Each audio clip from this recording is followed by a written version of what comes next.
ఆంధ్రప్రదేశ్ రాష్ట్ర వ్యాప్తంగా ఉన్న రైతన్నలందరికీ కూడా నమస్కారం అండి. Welcome to my channel. రాష్ట్ర వ్యాప్తంగా ఉన్న రైతు సోదరులందరికీ ఉపయోగపడేలాగా రాష్ట్ర ప్రభుత్వం మనకి అన్నదాత సుఖీభవ పథకం అయితే తీసుకొచ్చింది కదండి. అయితే ఇప్పుడు అదే పథకం సంబంధించి నిధులు విడుదల చేయడానికి రాష్ట్ర ప్రభుత్వం సిద్ధమైనట్లుగా తెలుస్తుందండి. అయితే దీనికి సంబంధించి ఎన్నికల టైంలో హామీ అయితే ఇచ్చింది కదా రాష్ట్ర ప్రభుత్వం. అయితే ప్రతి ఏటా కూడా రైతులందరికీ ఉపయోగపడేలాగా 20,000 రూపాయలు అందిస్తామని చెప్పి హామీ అయితే ఇవ్వడం అయితే జరిగింది కదండి. సో ఇప్పుడు దానికి సంబంధించి నిధులు విడుదల చేయడానికి రాష్ట్ర ప్రభుత్వం సిద్ధమైనట్లుగా తెలుస్తుంది. అయితే ఇప్పుడు ఈ యొక్క నిధులు అనేవి ఎప్పటి నుంచి విడుదల కానున్నాయి, ప్రతిదీ కూడా ఈ వీడియోలో మొత్తంగా తెలుసుకుందామండి. ఈ వీడియోని అయితే ఎక్కడా కూడా ఆపకుండా చివరి వరకు అయితే చూడండి. అంతకంటే ముందు చాలామంది వీడియోని అయితే చూస్తున్నారు కానీ సబ్స్క్రైబ్ చేసుకోవడం లేదు. మీరు కనుక సబ్స్క్రైబ్ చేసుకుంటే నేను పెట్టే ప్రతి లేటెస్ట్ అప్డేట్ కూడా మీకైతే ముందుగా తెలుస్తుందండి. అందుకోసం వెంటనే ఛానల్ అయితే సబ్స్క్రైబ్ చేసుకోండి. ఇంకా ఆలస్యం చేయకుండా వీడియోలోకి అయితే వెళ్ళిపోదాం. సో మనకి ఇక్కడ ఆంధ్రప్రదేశ్ రాష్ట్ర వ్యాప్తంగా ఉన్న రైతన్నులందరికీ ఉపయోగపడేలాగా రాష్ట్ర ప్రభుత్వం మనకి ఈ యొక్క అన్నదాత సుఖీభవ పథకాన్ని తీసుకొచ్చింది కదండి. సో దీనికి సంబంధించి మనకి నిధులు విడుదల చేయడానికి సిద్ధమైనగా తెలుస్తుందండి రాష్ట్ర ప్రభుత్వం. అయితే ప్రతి ఏటా కూడా 20,000 రూపాయలు అందిస్తామని చెప్పి హామీ ఇవ్వడం అయితే జరిగింది కదండి. అయితే మీ అందరికీ తెలియాల్సింది ఏంటంటే ఇక్కడ రాష్ట్ర ప్రభుత్వం తరపున 20,000 అయితే కాదు అనమాట. ఎందుకంటే మీకు గత ప్రభుత్వంలో చూసుకున్నట్లయితే రాష్ట్ర ప్రభుత్వం తరపున మనకి 7,500 రూపాయలు, కేంద్ర ప్రభుత్వం తరపున 6,000 రూపాయలు చొప్పున అందించేది కదా గత ప్రభుత్వంలో. అయితే మొత్తంగా 13,500 రూపాయలు అనేవి అయితే గత ప్రభుత్వంలో ఈ యొక్క రైతు భరోసా కింద అందించేవారు.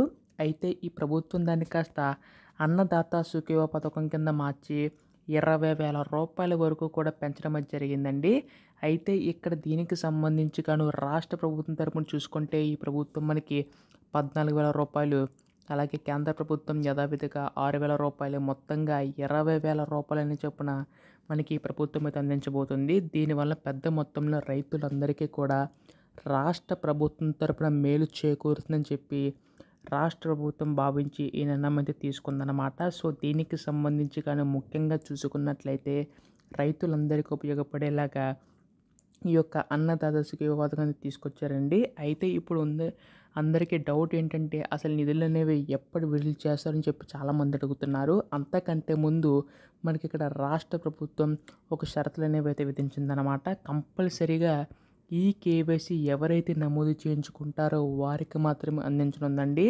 అంతేకాదండి, మనకి కంపల్సరీగా ఎన్పిసిఐ లింకప్ కూడా కంపల్సరీగా అయితే ఉండాలన్నమాట. ఎవరికైతే ఎన్పిసిఐ లింకప్ అయి ఉంటుందో వారికి మాత్రమే వారి యొక్క ఖాతాలో ఈ యొక్క అన్నదాత సుఖీభవ పథకం సంబంధించిన నిధులు అనేవి అయితే జమ కానున్నాయన్నమాట. దీనికి సంబంధించి రాష్ట్ర ప్రభుత్వం అయితే ప్రణాళిక అయితే రూపొందిస్తుందండి.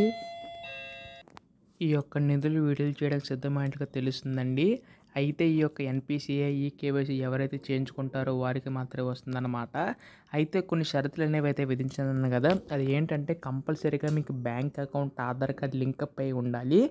ఎవరికైతే ఈ యొక్క అన్నీ కూడా లింకప్ అయి ఉంటాయో ఏ అడ్డంకి లేకుండా మీ యొక్క ఖాతాలు జమ అవుతాయండి. అలాగే కొన్ని అర్హతలు కూడా అయితే ఉన్నాయన్నమాట. సో అవి ఏంటంటే మనకి కంపల్సరీగా గవర్నమెంట్ ఎంప్లాయీ అయితే మాత్రం వారికి అయితే రాదండి. అలాగే ఇన్కమ్ ట్యాక్స్ పే చేసినా కానీ వారికి అయితే రాదనమాట. అలాగే ఇక్కడ ముఖ్యంగా చూసుకున్నట్లయితే మనకి కరెంటు బిల్ అనేది 300 యూనిట్ల లోపు అయితే ఉండాలి.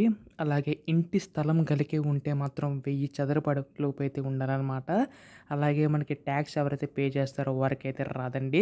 సో ఈ విధంగా ఉండడం వల్ల అర్హతలు ఉన్న వారికి మాత్రమే గవర్నమెంట్ దగ్గర నుంచి మనకి అయితే ఈ యొక్క సాయం అందుతుందని చెప్పేసి రాష్ట్ర ప్రభుత్వం భావించి ఈ నిర్ణయం అయితే తీసుకుంటుందన్నమాట. సో ఖచ్చితంగా ఈ యొక్క అర్హత లిస్టులో మీ పేరు ఉంటే ఈ యొక్క నిధులు విడుదల చేయగానే మీకు ఏ అడ్డంకి లేకుండా మీ యొక్క ఖాతాలో అయితే జమ అవుతాయండి. అయితే దీనికి సంబంధించి మనకి రాష్ట్ర ప్రభుత్వం ఈ యొక్క పిఎం కిసాన్ పాటు మనకైతే అందించనుందండి. అయితే అది 2 మొత్తం కలిపి మనకు ఒకేసారి అయితే జమ చేయనుందనమాట.